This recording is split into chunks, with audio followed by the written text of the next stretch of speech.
Quibi's Dummy, the full season. I'm Joe. Please subscribe to this channel. Let's just talk about Quibi briefly. Done some other Quibi reviews. You can check out my reviews of Survive, 50 States of Fright, an app to show short little videos to people commuting, short little videos to somebody sitting in the office taking a mid-afternoon dookie. Doesn't even stream cast. There's no Roku app. I don't think quality was their number one priority. It feels like they've just scraped projects that others weren't interested in. These are just bottom of the barrel scripts. The only reason this made it to air was because they needed stuff. It takes meta to a level that just makes it beyond annoying. Self-awareness in movies and television, it's always been there. Zach Morris talked to the camera on Saved by the Bell. That was meta. But it's taken a new turn. It's taken a more prevalent turn in recent times, probably because of Rick and Morty. And mostly, in my opinion, because of the Deadpool films. Very meta. This took that. It just ruined it. It was so meta. It was so meta, she even says I'm meta in the last episode. It just was too much. It didn't tell a story. It didn't even try to hide a story. And it was too self-aware. It didn't try to toe the line of self-awareness with actually telling a story with the little wink-winks to the camera of its own self-awareness and the clever little ways it lets itself know it's self-aware. This was just out self-aware. And in a lot of ways, self-deprecating. And I don't know if it was meant to be. I don't know if they were trying to be so meta in its badness that they thought that was going to be the point. Early on, the dummy says to her, "You're a comedy writer?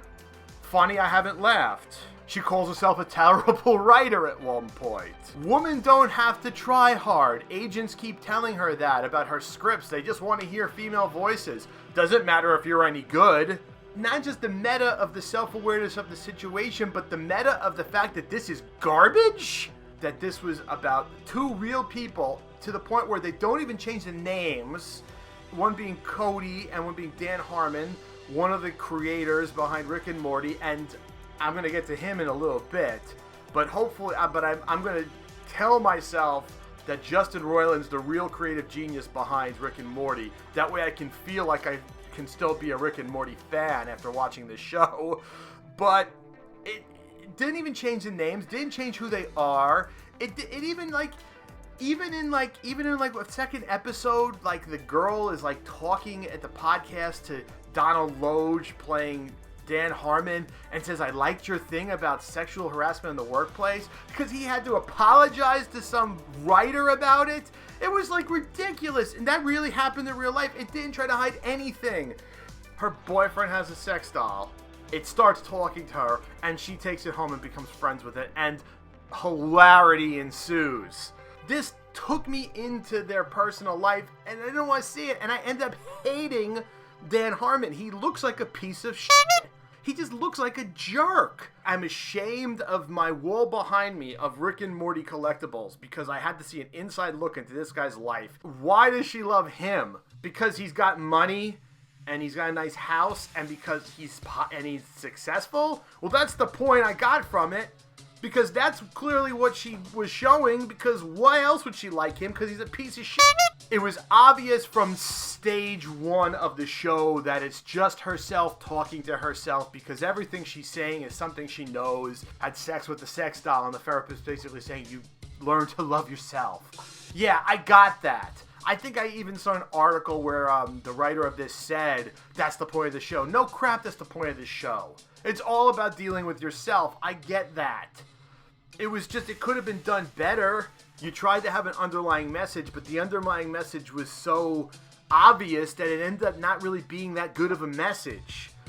And yeah, we get it. You're not a feminist. You act like you're a feminist, but you're not a feminist. Yeah, we can see that by this show. Everything just gets more and more ridiculous. And, you know, it starts peaking with the episode where they get robbed And then the robber ends up being a Rick and Morty fan. And that was actually the moment where I'm watching on my phone. I went like this, oh God. And then I looked around and realized no one's looking at me. Who am I embarrassed in front of? I just face-palmed this moment because of the embarrassment of it. And there's no one looking at me. That's how embarrassed I was watching this show. And that was just so rotten. And then the next episode, she tries to get her 13 or 14-year-old neighbor to have sex with the sex doll, and then ends up having it herself. It's like, the escalation of ridiculous from every episode to the next. Could it get worse? Could it get worse? Then finally the 10th episode would have been good. It actually tried to have some level of heart, the 10th episode. The problem was we just had to go through 9 episodes of absolute garbage to get there. That it made it just fell flat. That the moments of self-realization fell completely flat because by the time you got to the 10th episode, it was so sullied by the other 9 that came in front of it.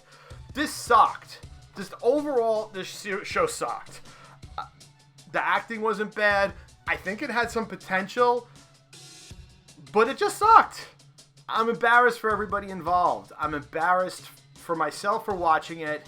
And I'm pretty sure this is a guarantee that when this 90-day free trial is up on Quibi, it's getting turned off. And I don't think this app's going to survive. How are the effects? Garbage! That's another thing. The effects were garbage. The animated dummy face looked like absolute crap. And if you actually watched that on a 55-inch television, it would have looked beyond repair bad.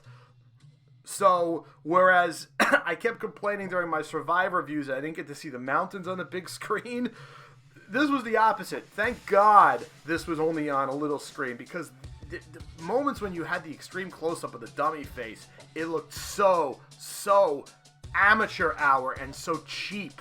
So that's it. Overall, I have to give this 2 big thumbs down. Even if I could put my big toe down, I put that down too. It sucked. I hope you enjoyed this video. Please subscribe to our channel. Until next time, I'm Joe.